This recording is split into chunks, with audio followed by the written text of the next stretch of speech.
expressed on the following program are those of the host and not necessarily those of staff, management, or ownership. Phoenix, this is Brother Mike, and I'm back on the radio, hardcore, Christianity.com. God bless you, and thank you for your time. Thanks for tuning in. Today's Bible study, adolescent porn, today on Hardcore. Hey, while you're calling somebody and telling the radio program's on, I'll make a couple of quick announcements. Thanks for helping the ministry. This is Brother Mike, the professional counselor at the House of Healing, in my 34th year, right here in Maricopa County. The House of Healing is at 11th Street, just south of Indian School Road and west of the 51 freeway in the heart of Maricopa County. On the website, hardcorechristianity.com, all of our services are there. My new service is Tuesday nights, teaching the deep things of God. Friday nights, my teaching for my radio listeners. That would be you.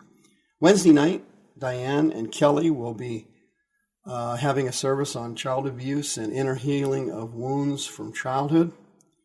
Thursday night, the faith healers show up to pray for the sick, bring somebody. All the services start at 7 o'clock in the evening. While you're on the website, you can hit the YouTube Facebook page and our Facebook page and sign up for a free seminar. You can hit the PayPal button and send us another donation. Thank you very much.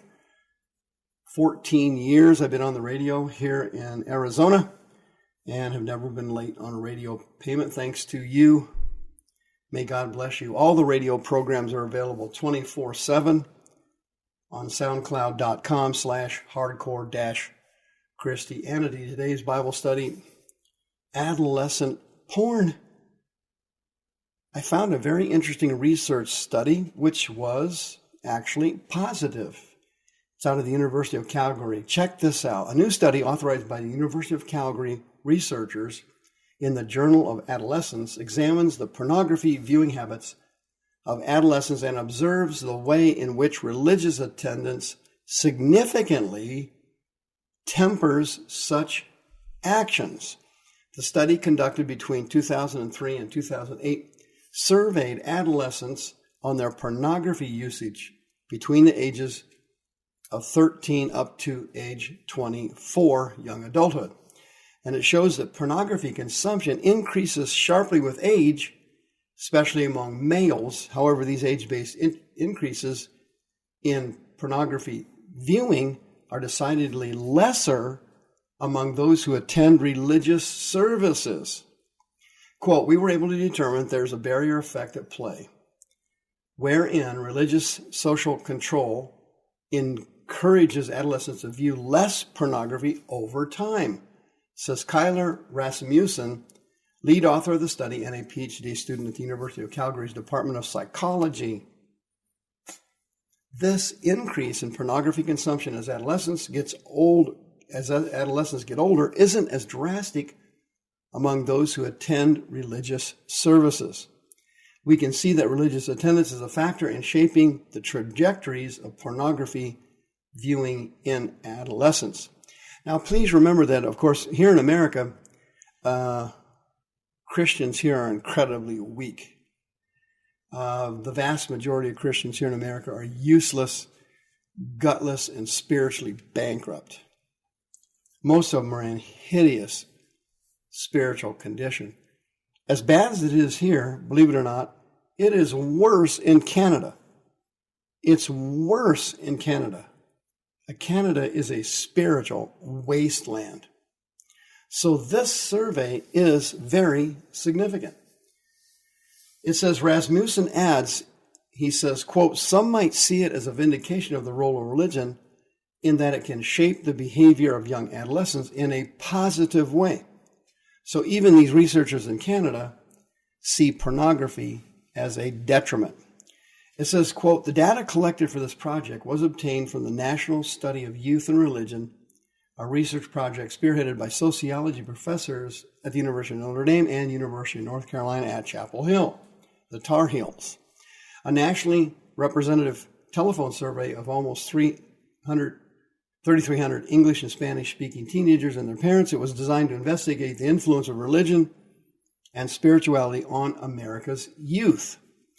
A study of pornography consumption among adolescents is one of the crucial importance says the doctor, because the age bracket represents a critical time in a person's social and sexual development. Yeah, no kidding. Quote, while educated opinions may vary on the potential harmful effects of porn among adults, with adolescents, certain red flags must be raised. Yeah, no kidding. Pornography is literally, friends, like a plague. It is a plague. It's a cancer. Pornography is a horrible blight on humanity. It's the number one activity on the internet, and it's the most profit-making activity on the entire internet. Everybody has got to have a porn fix, it seems. Christianity is plagued by pornography. I've been counseling Christians for years, and believe me, it's a major problem. It's a major, major problem. But pornography is a multi-layered cancer, a multi-layered disease. The first aspect of it is it's created and promulgated by demons. It's hatched out of the bowels of hell, and principally lust demons. These are spirits that get into your body, and they hyperventilate or hyperactivate your sexual desires, causing you to desire things above and beyond your normal desires. They're the same demons that get into people's body and cause food addictions, alcohol addictions, drug addictions, and so on. These are the lust demons. They cause the body to crave things. They have this supernatural ability to push somebody to a place they don't want to go to, push them into an area they don't want to go in. The second major problem with pornography nobody realizes is that everybody that's on it on a regular basis has picked up demons themselves. Doesn't matter whether you're a minister, pastor, evangelist, preacher, doesn't matter. Atheist, doesn't matter. Agnostic. If you're on porn and if you're watching porn, these spirits are entering your body during the time that you're using it. Number three, another problem with pornography, the basic function of it is masturbation. That's what males principally use it for, but others use it at parties and different things. I can remember years and years ago, I don't know, over 2 decades, maybe 25 years ago or so, I went to a party one time in North Scottsdale, a very wealthy business owner's home. And I went there with my girlfriend at the time. And they had TVs all the way through the home, upstairs, downstairs, in all the main rooms, in the living room, in the kitchen, everywhere. They had TVs all over the place. I couldn't believe it. They had a TV almost in every room. And this was a really nice house. It was like a 6-bedroom place over in North Scottsdale, very expensive. And this guy at this birthday party, some businessman, was playing hardcore pornography through the entire house. He would put in tape, and it was hardcore in every room you went into. And what was weird about it was, and I can still remember that day like it was yesterday, everybody was looking at the porn, and after a while, we had all become systematically desensitized to it, so that when we looked at it, nobody was embarrassed that they were in mixed company, males and females, and among strangers. And everybody was just kind of looking at it, and just like it was another thing. It was really weird. And that's what it does. Pornography kind of desensitizes you to outrageous personal behaviors. And then after a while, those become, what my granddad used to say, old hat.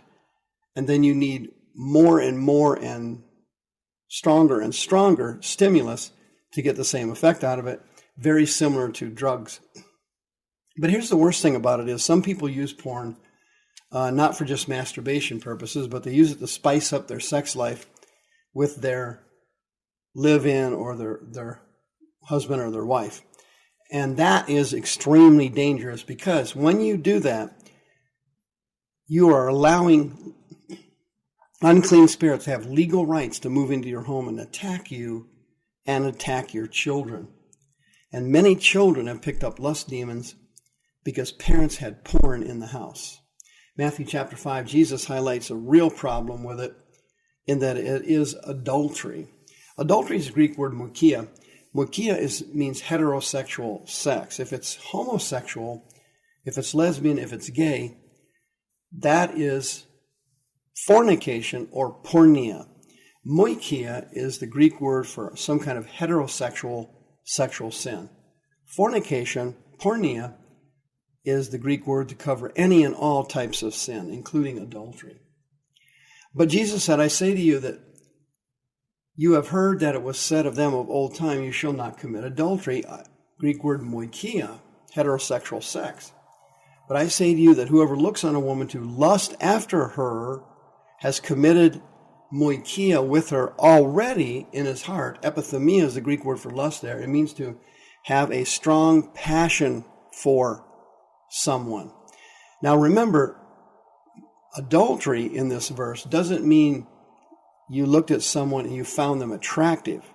That's not adultery. You look at some gal or some guy and say, hey, that's a really sexy, beautiful looking person. And then you go on to another subject and you don't lust after that person. That is not adultery.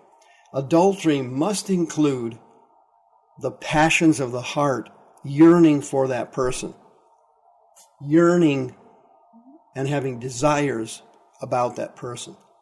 That's where pornography catches you. It's the same thing as if you actually slept with the actor in the video. Sometimes, of course, they're not actors, they're home movies, but regardless of what it is, that is the same thing as committing adultery or fornication, porneia or moikia. And Jesus said this sin is so dangerous and lets in so many demons, and these demons can get into your body, and then you become obsessed with lustful things. Jesus said, if this thing is so bad, if your right eye offends you, pluck it out. If your right hand offends you, cut it off. That's how dangerous and demonic adultery is, and pornography can be. It's like a plague. It's like a cancer. Once these lust demons get in your home, they will bring in other demons, spirits of infirmity, spirits of insanity, all kinds of other spirits. And the person will be suffering literally for the rest of their life. If you are a sex addict and you feel you may have picked up lust demons, you can get free counseling at the House of Healing if you're a born-again Christian. Call today.